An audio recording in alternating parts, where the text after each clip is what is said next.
специален екип се прави за това, което ева, маркетинга е на ниво. Ние сме все пак един от първите отбори, които почнат да ходят на такива турнета в Азия и в Австралия и Южна Африка, за да още повече популяризира футбол и така иначе да се създаде фен базата, която успя.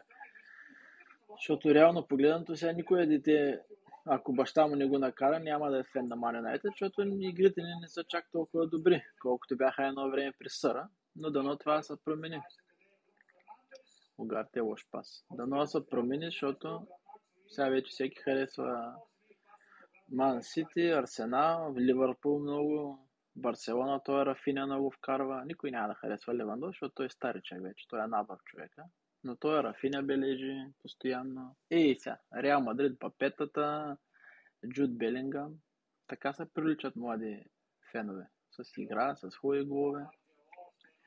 Дано при нас скоро се получи от февруари нататък.